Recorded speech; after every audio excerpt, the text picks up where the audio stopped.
Capital TV देख रहे हैं आप। यमन की जेल में बंद भारतीय नर्स निमिषा प्रिया की फांसी की सजा फिलहाल टल गई है, लेकिन इससे जुड़ा एक और मुद्दा देश के सामने आकर खड़ा हो गया है। भारत सरकार के वास्तविक प्रयासों की अनदेखी और एक मजहबी चेहरे को रक्षक के रूप में गढ़ने की सुनियोजित कोशिश। ये सिर्फ एक कानूनी या मानवीय मामला नहीं रह गया, बल्कि अब ये एक नया उदाहरण बन गया है कि किस तरह से जनमत को मजहबी और राजनीतिक चश्मे में भ्रमित किया जा रहा है। दरअसल पूरा मामला तब सुर्खियों में आया जब निमिषा प्रिया की फांसी टलने की खबर के साथ अचानक ये दावा किया जाने लगा कि एक इस्लामी मौलाना ने यमन में हस्तक्षेप कर निमिषा की जान बचा ली।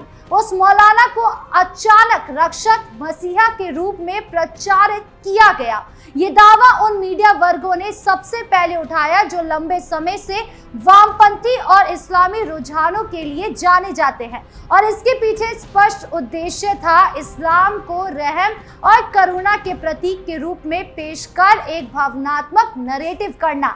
लेकिन कभी सोचा है आपने कि इस्लाम को रहम और करुणा का मजहब बताकर जो भावनात्मक कहानी रची जाती है, उसका मकसद लोगों की सोच को एक खास दिशा में मोड़ना होता है।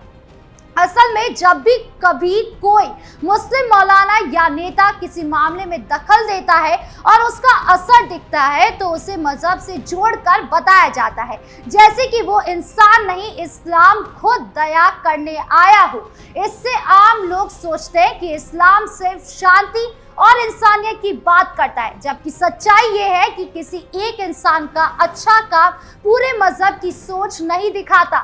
इस तरह के प्रचार का मकसद ये भी होता है कि कट्टरपंथ या मजहबी हिंसा की घटनाओं पर से ध्यान हटा दिया जाए और इस्लाम की छवि को बेहतर दिखाया जाए, भले ही जमीन पर हालात कुछ और हो। इसीलिए जब भी कोई इस तरह की भावनात्मक कहानी सामने आए तो हमें सोचना चाहिए कि क्या ये वाकई हकीकत है या फिर किसी छवि को चमकाने की एक सोची समझी कोशिश। हालांकि जब विशेष मंत्रालय से इस पूरे दावे पर सवाल किया गया तो जवाब सीधा और साफ था, इस तरह की किसी भूमिका की हमारे पास कोई जानकारी नहीं है। यानी भारत सरकार की ओर से मौलाना की भूमिका को पूरी तरह नकार दिया गया है। सच ये है कि भारत सरकार इस पूरे मामले को राजनीतिक और कानूनी स्तर पर बारीकी से देख रहा है। सरकार ने वकील नियुक्त किया है, यमन के स्थानीय अधिकारियों से लगातार संपर्क बनाए रखा, काउंसलर को परिवार की मदद के लिए तैनात किया गया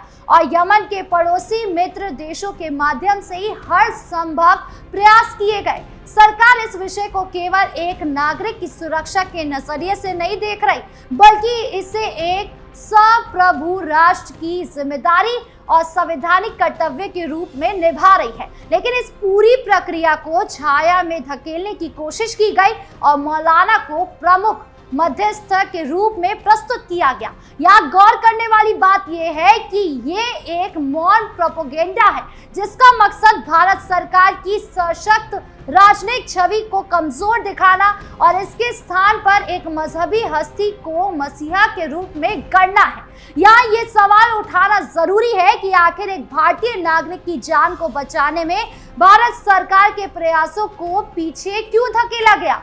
क्यों मौलाना को उस प्रयास का चेहरा बनाया गया जिसमें उनकी भूमिका अब तक केवल दावा ही साबित हो पाई? ये किस प्रकार का नैरेटिव गढ़ा जा रहा है जिसमें तथ्यों की जगह भावनाओं और मजहबी सहानुभूति को आगे रखा जाता है और राष्ट्र की संस्थाओं को पृष्ठभूमि में धकेल दिया जाता है? इस प्रोपेगेंडा का दूसरा पहलू और भी गंभीर है। मौलाना स्वयं इस दावे को खारिज करने की बजाय मीडिया में आकर अपना योगदान बढ़ा चढ़ाकर बताते हैं। दावा करते हैं कि उन्होंने सूफी इस्लामी स्कॉलर से संपर्क किया है और रहम की अपील की, लेकिन सच्चाई ये है कि ना तो अभी तक पीड़ित परिवार ने माफ किया है और ना ही यमन के हूती सरकार ने कोई रिहाई का संकेत दिया है। मौलाना की कोशिश यदि काम कर जाती तो शायद फैसला ही हो गया होता।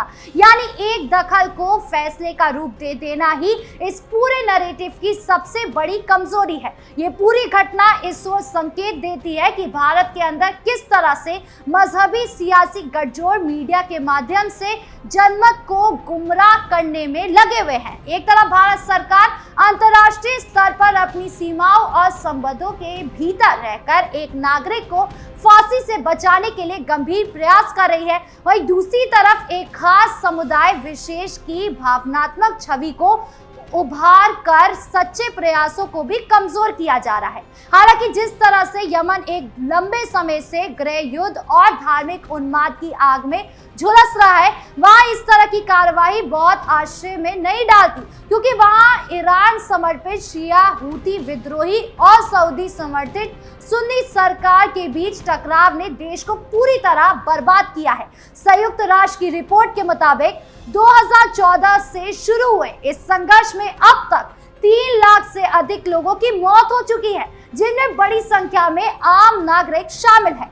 यमन का न्याय तंत्र पूरी तरह चरमरा चुका है और कई हिस्सों में धार्मिक उन्मादियों का सशस्त्र गुटों की समांतर सरकारें चल रही हैं। वहां धर्म के नाम पर अदालतें, सजाएं और यहां तक कि फांसी जैसे फैसले भी बिना पारदर्शिता के लिए जाते हैं। 2021 के एमनेस्टी इंटरनेशनल ने यमन की जेलों में मानवाधिकार उल्लंघनों और शिया सुन्नी कट्टरता के चलते हो रही हत्या और यातनाओं पर गंभीर चिंता जताई है।